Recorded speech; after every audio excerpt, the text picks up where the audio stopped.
general framework for the data privacy and security, right? So GDPR is applicable in European Union, and I will show you some differences with some examples. So that's where you need to be aware of what your organization's policies are, right? So these laws are there, but again, organization will have some policies based on those, right? So I'm pretty sure researchers, you're aware of that. You take the ethical approval, right, before you start collecting data. So you need to comply with that. So, well, anyways, long story short, so in terms of learning outcomes, should be able to explain the ethical responsibilities related to data privacy and consent, particularly. Discuss the implications of various global regulations, so such as GDPR and Canadian privacy laws. So it's called PIPEDA, P-I-P-E-D-A. We'll come to that in a minute. And their impact on data-driven decision making. So it becomes even more important when you're a global organization. So let's say I'm a company based in US or India, and I'm collecting data from customers which is based in Europe. So I need to comply with those regulations too, right? So those we call cross-border transactions. So your data is crossing the borders essentially, right? So think about Facebook, right? Then broader societal implications of data-driven decisions. We already kind of discussed these in kind of every aspect. We'll kind of touch back on those. Then we'll kind of finish it off with data governance principles. What are the different elements of data governance? So first thing first, ethics. So these are principles of right or wrong, right? So we need to have some framework which defines what is good, what is bad, what is right, what is wrong in different contexts. But here we are talking from the data perspective, right? Okay. So now I would like to come back to you guys, like most of your researchers here, right? So what are the policies when you start collecting data? So do you kind of start at the beginning of your project? I mean the ethics approval comes after methodology, it comes after the acceptance of approval. So at what stage you get the ethics approval? And what are the boundaries around that? What you can do, what you can't do? Research folks? So, presenting our proposals. Okay. It is actually when you start collecting data, then you get approval from the department, how the data will be collected, how it will be used. And also we have to ensure the respondents that their information will be not shared. Not shared, okay. The introduction of the questionnaire. Yeah, so you provide some kind of information disclosure to the individual, right? So which is kind of pretty standard process. So let's say you apply for a research project, funding is granted, so work cannot start until you get the ethics approval, right? But in some cases, for example, that comes to the governance too, like different procedures that can come into play. So for example, I'm only going to hire a research assistant, and we are going to do literature review only to start with. So I can apply for exemption. So usually exemption can be granted from anywhere from 2 to 6 months. So that will change based upon organization to organization what their policies are, right? But the point I'm trying to make here is these things are not kind of black and white. You have lots of gray areas. So you need to kind of devise policies to fit with your needs, right? But one thing which is common, as soon as you start collecting data, then there needs to be some kind of ethics approval. Now, depending upon if you're involved with the human subjects or you're kind of dealing with, let's say, organs like in the biosciences or biomedical, right? So you have different procedures for that, right? So which is not my area, but we're primarily talking about data here, right? So as you rightly said, you will provide information to the participants, what data you're collecting, why you're collecting, how it will be stored, how you ensure the privacy. But on top of that, for my institute, we need to tell them what are the benefits for them, for the participants. What are the benefits for society? What are the benefits for the learners? So those are your research assistants. So those needs to be clearly listed as part of your information sheet, right? Then you obtain consent, so that participants agree. But there's a clause, they can withdraw any time. So even if your data collection is complete, you will have a date that they can withdraw up by a certain date. So that date will be usually defined based on your analysis timeline. So let's say my data collection is going to be completed in March 2025. I will be done with the analysis in, let's say, July 2025. So usually the clause is, okay, they can withdraw up to July 2025. Afterwards, the withdrawal is not possible, because then perhaps you generalize the results and you need to kind of revisit the analysis otherwise, right? So again, those are the policies based on my organization, but it may be different, right, for different schools, different universities. But basic idea is to protect the identity, to make sure data is secure and it's safeguarded, right? Okay. On top of that, there could be several aspects related to tools. So if we conduct virtual interviews, it needs to be through Microsoft Teams, because we have Microsoft suite of applications which are part of the university system. However, once the interviews are completed, those needs to be transferred to the Google Drive. So that's to do with the location of servers, where those services are hosted, right? And then you always have a clause. Let's say you did the interviews. The interview data needs to be deleted after a certain period, after 6 months, 8 months, whatever that time period is based on your analysis. So that is still part of your regulations or the processes in place, right? Then in case we're doing questionnaires, so we need to use a tool called Qualtrics, because you can use Google Forms, SurveyMonkey, and anything else. But the Qualtrics, based on the university's policy, we have to use that, right? So again, it's to do with the location of server, how data is managed by the app, right? So what I'm trying to say here is, it is a very broad area. We're just going to touch on what are the underlying framework or the principles, but you always need to check with your organization what their policies are, because you need to comply with those, right? Does it make sense, guys? Okay. Then frameworks, which are the standards used to develop general frameworks to make sure that you're bounded by the boundaries of ethical decision making, right? So here's some examples. So with data collection and analysis, because we'll think in the form of data, information, knowledge, and decisions, right? So a company obtains customer data through voluntary participation in the loyalty programs, right? And data is anonymized to ensure that no personally identified information, or we call it PII, right, is disclosed. And in the analysis, we cannot do the profiling for specific vulnerable populations. So for example, company can't start doing, let's say, identify low income individuals and perhaps charge them less, and high income individuals which charge them more, right? We can't do the exploitation. It needs to be at a level playing ground, right? Okay.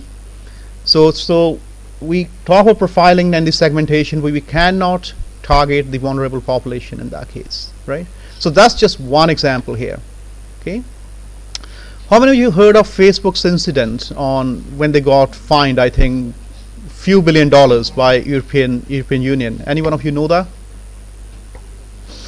So Facebook or Meta was fined, I think, earlier this year by European Union. So anybody, what happened?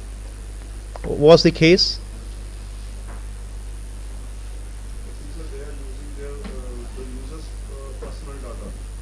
They were using users' personal data. Sorry? They have sold the personal data, right? So we can't do that, right? Unless there is a informed consent that the data can be shared with third-party vendors and so on, right?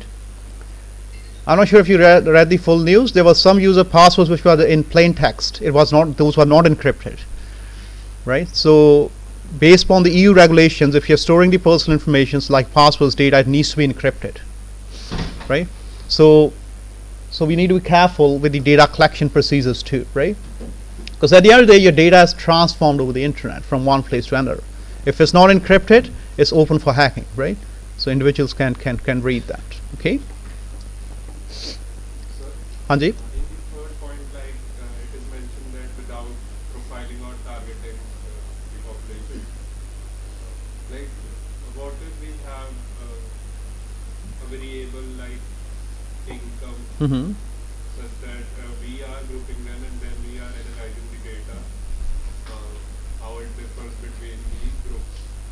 Yeah, you can only, let's say, try to understand how the purchasing patterns are based on low income, high income. Perhaps certain products are bought by low income and high income, where you can't kind of set the prices based on those income brackets.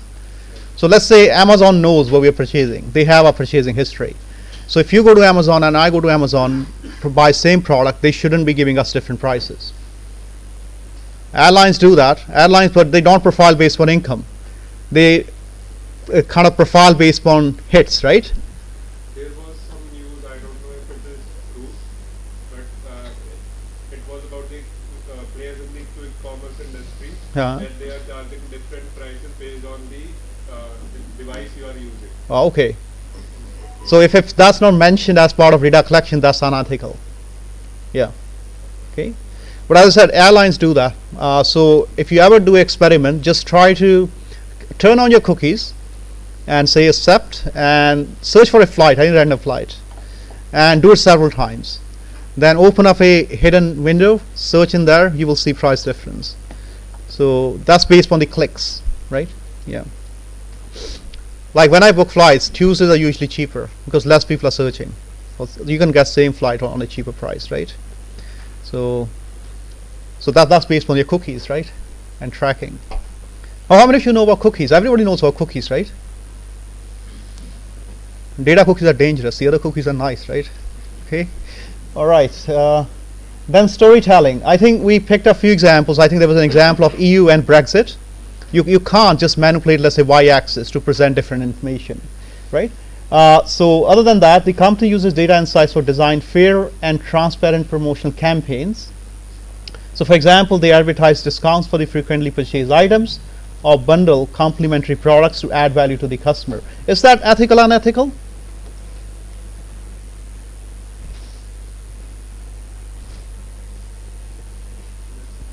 Bundling is ethical, right? So if you're leveraging data to benefit the large set of customers, it is ethical, right? So we'll come later on to some principles. You can relate these to those.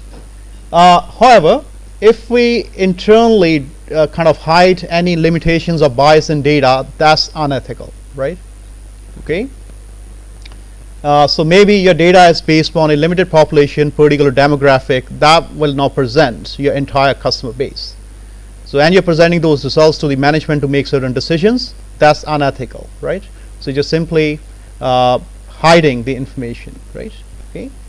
Other than that, the example of like playing around with your visuals, like with the size to perhaps show there's a trend, but there's no trend, right? Kind of working on your y-axis to show the key difference between two different categories. So like we looked into EU and Brexit, right? So your y-axis were manipulated in that to just show the different bar sizes, right? So then the question is, okay, this is so fudged, right? How do we go about the decision making? What are the different frameworks you can opt for, right? So I'm going to talk about ones which are primarily aligned with the data governance elements, but there are other frameworks too, right? So you can look into those. There are lots around there, right? But one of the basic approach we use is called utilitarian approach. So which is either you maximize the overall benefit or minimize the risk to the greatest number of people.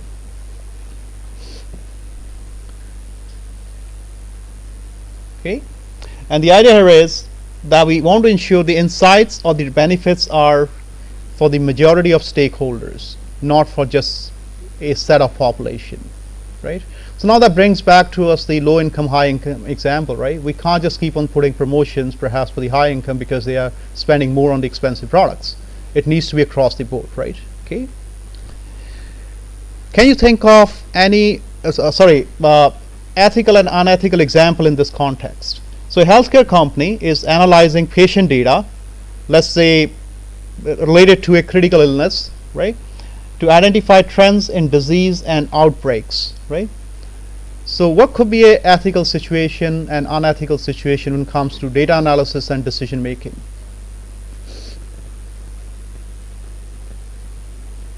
So data is collecting from patients and they want to identify any trends in disease outbreaks.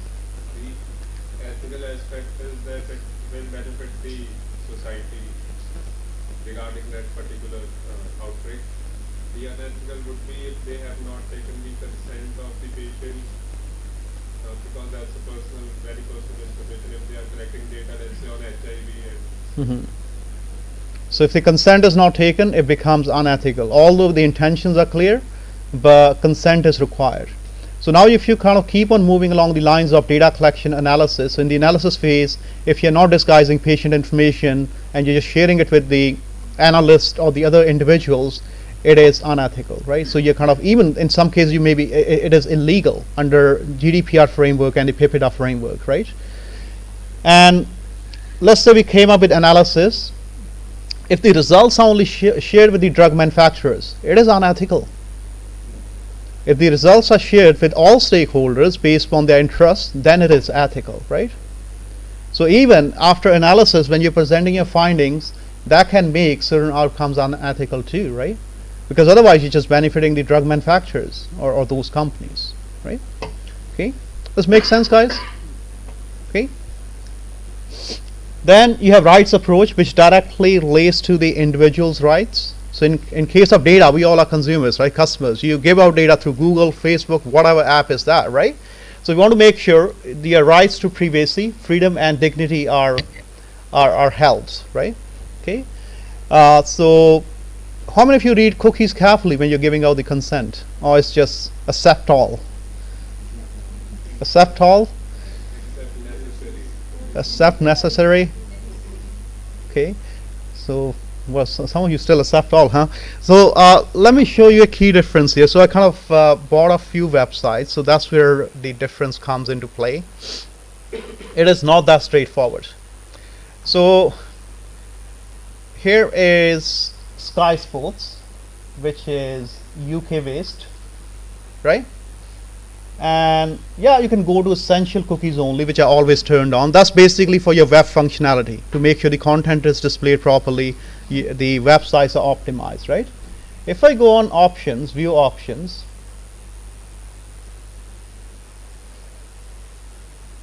and look at the site vendors, they are, if you, in case you accept the purpose cookies, so these are shared with these guys. So you name it. I mean, Twitter, there's even Amazon somewhere, right? So you're just giving out your data and without being aware of where it's going, right? So my rule of thumb is necessary only. That's it. I don't care. You don't give me the promotions. I have nothing to do with that, right? Okay. Because what can happen, even let's say for on your phone for the Google Maps, so your maps are linked to several apps. So let's say Starbucks app or any, particularly the fast food outlet apps, right? You turn on Google Maps, the information is going to those too. It's not only Google Maps, it's using the information, right? So you need to be really careful with that, right? So what I was trying to show here, because this falls under EU regulations or the GDPR. So by default, these are turned off. Even if you say save and exit, only the necessary cookies are accepted. Let's go to another website, which is NHL. So NHL is National Hockey League. So that's based in US. So if you go to functional cookies, by default these are turned on. Because remember, I mentioned one of the lectures, we have two types of approaches, opt-in and opt-out. For these US based, you have opt-in by default. For European Union, Canadian websites, you have opt-out by default. So in that case, if you want to give extra information, you need to click yes, then you press save, right? But however, in case you here think, okay, confirm my choices, yeah, you're just getting in for everything, right? So you need to be careful where your data is stored, where it's processed, so that can make a difference on what is shared. Does make sense, guys? Okay.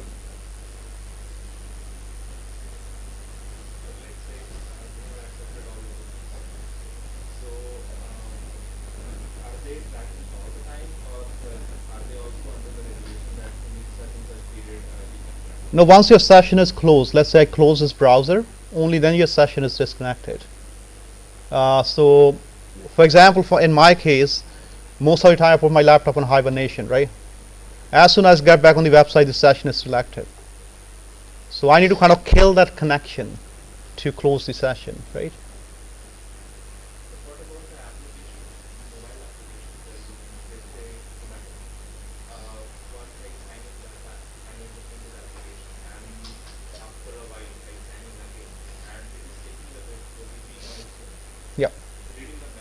Mhm. So there even I have uninstalled the application. I know the data is permissions are there with it.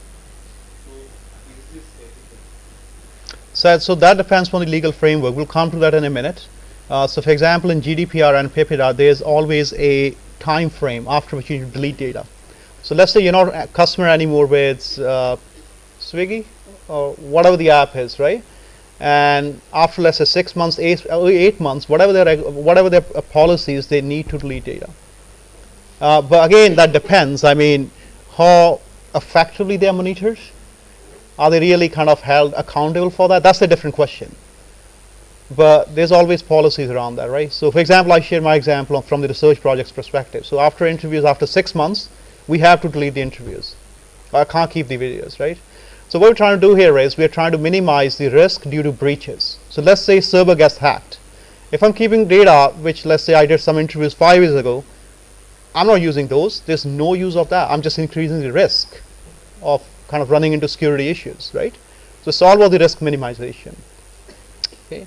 Sorry, don't have clear-cut answer for that. It depends on the policies of the organization, if they're audited, if they're monitored or not. Good. I just want to add to that. So as you were saying, when you turn off the connection, the cookies go. If you're storing it in your browser, they don't go.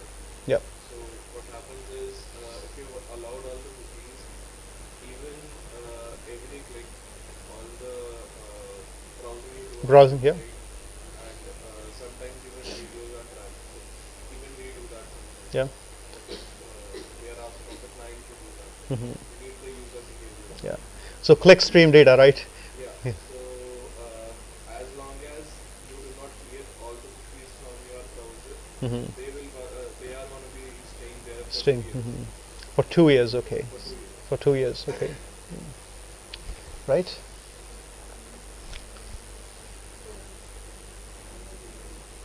So how many times we clear the browsing history? I use guest IDs. There you go. Yeah. So there's another policy, like we need to go through data security, ethics and privacy training after every year. So for example, on this laptop I have my personal Google Drive connected to and my university Google Drive too, right? But what I can't do, I can't have same password. I can't cross share data. And most of the activities here are monitored. So sometimes I will see my AVG safeguard privacy is turned off. So I mean, perhaps they have an app somewhere that's kind of turning it off so that they can monitor what's going on, right? So there's always those kind of things which can be installed, right? Okay. Right. So I think we already kind of picked up on this, right? So a retail company uses customer purchasing data for targeted marketing, right?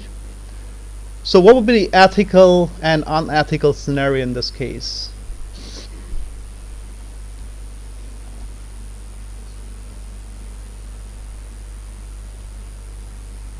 So like you mentioned that they will follow discriminatory marketing campaigns also.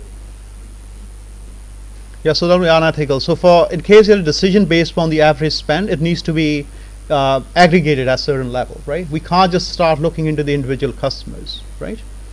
The other thing is, because usually for any company you will have data around customers' financial information, perhaps their credit card information and so on. So that needs to be encrypted. We can't just simply give that data to the analyst, right?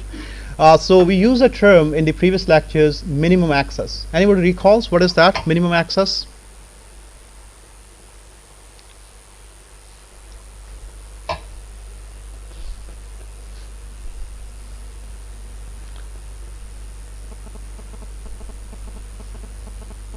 So you just give access to individuals based on what they need, nothing more than that.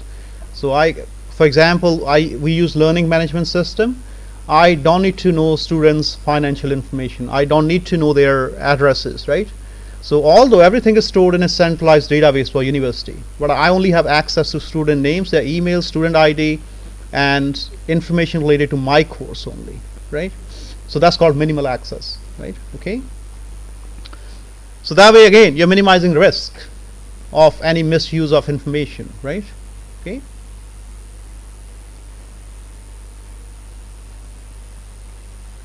It's quite common here. People leave their laptops on and spreadsheets open.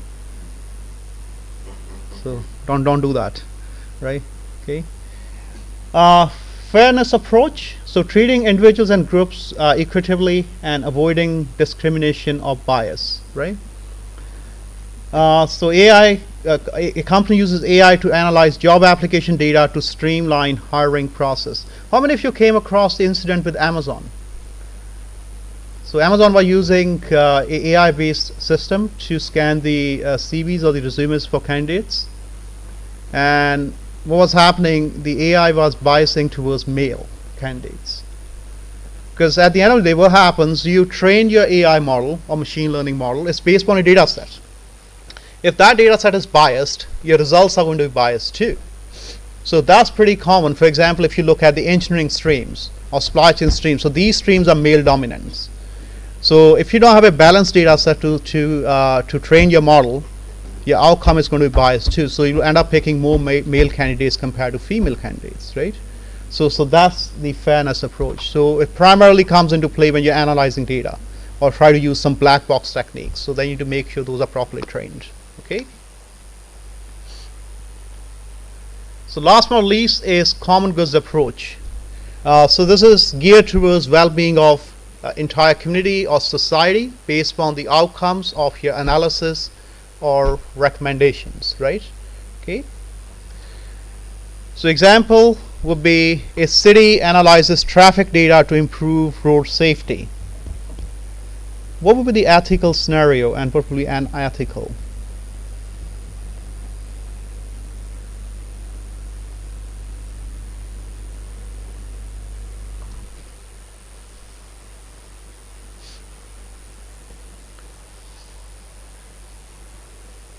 So common goods approach, more focus about societal needs for the wider community. But if the data is used to identify high-risk spots and reduce the incident of accidents, then it will be ethical use of the data. Yeah. But if the data is used, let's say it's shared with the companies or let's say with any other party which is not directly involved, or the misuse of the data in any other manner, then it will be unethical. So unethical, you can think of, let's say, I need to be careful what I say here. So in real examples, let's disguise these examples. So usually in any community, you will have kind of rich and the low-income areas, right? So congestion problem will be faced by both, right? In certain situations.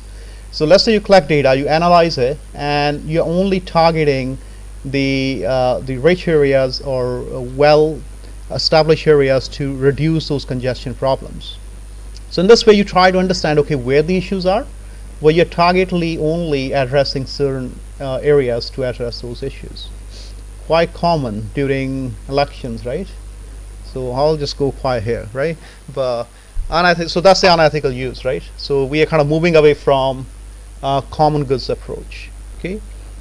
So again, you collected data to learn about it, but your story is deviated based on the specific requirements, right? Okay. Any questions up to this point? So in a way, the idea here is you can think about these 4 principles when you're analyzing data, collecting data, or presenting your results. To make sure that it's not targeted towards specific individuals and the data is fairly processed and analyzed, and also the rights are reserved, right, or protected for the individuals in terms of privacy and data is safeguarded, right? So that brings us to like 2 main frameworks, right? So again, I'm not expert on the Indian regulations here, so I hope the Professor Sharma will come into play for that. But we have 2 main laws, you can call these. So very first one that came into effect in 2016 around is called GDPR, the General Data Protection Regulation. So the idea here is the comprehensive data protection law by the European Union that ensures the organization collect, store, process, and protect personal data for the individuals within European Union. So after this, Canada went ahead and they came up with this Personal Information Protection and Electronic Document Act. So there are 10 main principles which aligns with the 4 key themes for the ethical framework, right? So let's go through those, and I believe that these are mostly common for different economies, but the intent of application can be different, right, depending upon where you are. So very first one is accountability. So organizations are responsible for the personal information under their control and must designate an individual or team to ensure compliance with those principles, right? So now in these days we see lots of organizations coming up with designations like Chief Information Officer. So the whole idea is for those guys to ensure the data governance is in place. If you're collecting data, we should be able to store that properly, we should be able to safeguard that. Otherwise, the heavy penalties can be imposed on those organizations, right? So there's some examples, so I just try to give some ideas here, right? So good practice, a company appoints a data protection officer or chief information officer to oversee the data protection and privacy, because these folks will be responsible to develop any data governance policies or the processes in place, right? Bad practice, a company collects sensitive personal information but no policies in place to safeguard it, right? Okay. So if you got it, can you think of any example of policies that can ensure the data is safeguarded?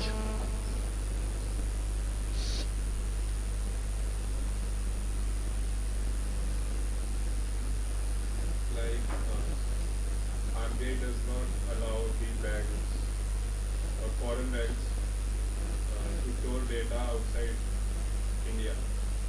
Such kind of policies are there. So policy around data sharing, where the data can be transferred, right? Or where the data can be stored. Stored, okay, where the data can be stored, okay. So that's kind of a physical level safeguard, right? So what I was trying to come to, you can have physical level safeguards and data level safeguards, right? So when you create a password, I mean, you guys are pretty young, but if you go 10 years back, there was not to be too many rules around the passwords. You can keep a very simple password, right? In these days, there's so many rules around that. It needs to be, let's say, 8 to 10 characters, uppercase, lowercase, and so on, right? So that's a safeguard. So if you can improve the password difficulty, it's difficult to hack or crack it down, right? Do you guys use here dual authentication? Yes, no? Yes? So like for the university systems, we have a dual authentication system. So once I log in, its message will be sent to my mobile app, and I'd say, okay, yes, it is me, login, right? So that's again a safeguard to ensure that if your password is breached, but at least there's another layer of security in place. So that's a process, right? That's a policy that needs to be followed, right? So on system, on my computer, I cannot change the standby time. That's set default. So after 3 or 4 minutes inactivity, the screen lock will happen. So that's to safeguard in case I leave my system open, the data is not exposed to the other individual. So those are the all policies or the safeguards in place, right? Okay. So can the blockchain technology be also used? So how many of you know about blockchain then? Yes, few, yes. So what is blockchain? Blockchain technology. So blockchain basically uses the interconnected nodes where if we want to change an individual node, we have to make the changes in all the nodes and it has to be accepted by all the parties in the system. All the party or the majority vote, right? 51% theoretically, right? Yeah, you can use blockchain, but again the question is then, do you have right capabilities in terms of the knowledge and the infrastructure to implement those, right? Okay. But yeah, so that's more secure than having the other databases, right? Okay.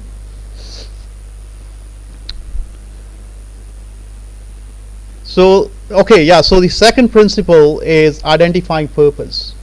I think that's applicable everywhere. Even when you collect data for your research projects, you need to identify the purpose, why you're collecting it, right? Okay.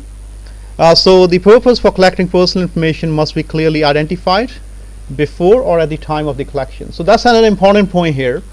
For example, when we do the interviews with industry folks, we will send them the information sheet beforehand. They can read through that.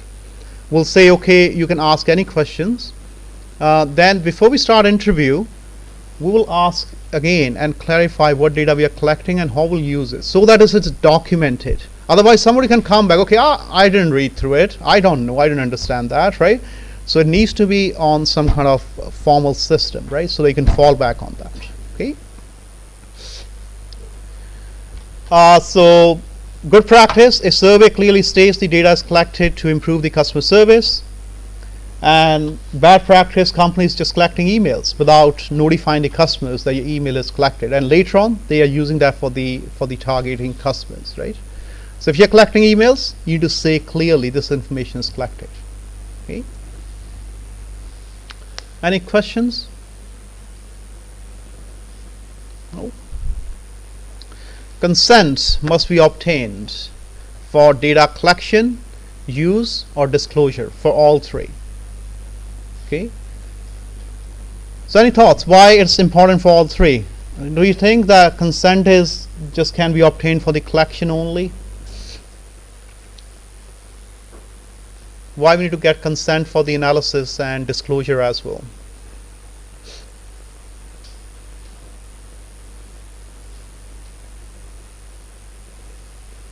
Anybody thoughts?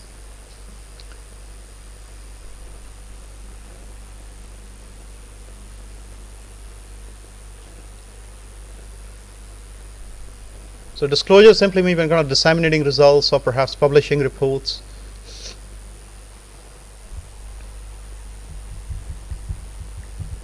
Why you need to have consent for the disclosure as well? Or you think we don't need it?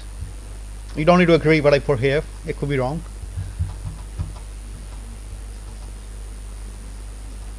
It is one of our fundamental rights just to know or to have a right to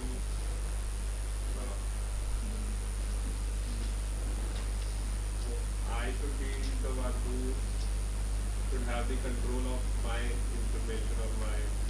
And you should have control on what you want to disclose, what you don't want to disclose, right? That's your personal information, right? Now if you expand that to a business, let's say, so we are interviewing companies on their sustainability practices. If you don't have disclosure consent, companies won't be freely telling you, okay, what the issues are. They would just perhaps greenwashing, right? So usually when you come to disclosure or you kind of want to publish those reports, you don't want to identify the company information or the individual's information. It's more of generalized at the industry level. So we can generalize, okay, most of the SMEs in manufacturing sector, then the story goes on, right? But it cannot be made specific to a particular organization or anything, right? So that way we are breaching the privacy of rights, right? Yeah, so again, expanding on that, an app asks user to accept terms and conditions before location services and explain why the data is needed. Good practice. An app tracks users' location without asking for permission or notifying them, right? But where we need to be careful, because most of the times we give consent that location can be turned on. So as soon as you turn on Google Maps, the information is going to those apps as well, right? So be careful with that. Then limiting collection. So over collection is not allowed. We only collect data what we are consented for and what is needed for the decision making purpose. Okay. So again, I won't ask it, but as researchers you can think about how many times perhaps you collected data which is not needed, and then what you do with that. Okay. So at first point we shouldn't be collecting that. If it's collected, it must be destroyed because we didn't say that part of the consent, right? So good practice, a online store collects only names, email address and shipping address for the order processing. And I think this was a huge issue here, right? So like if store is asking you for the social insurance number or for the Aadhaar number, right? So I think that was the issue here. So if it's not needed for the purchase, you shouldn't be collecting that, right? So that is limiting collection aspect.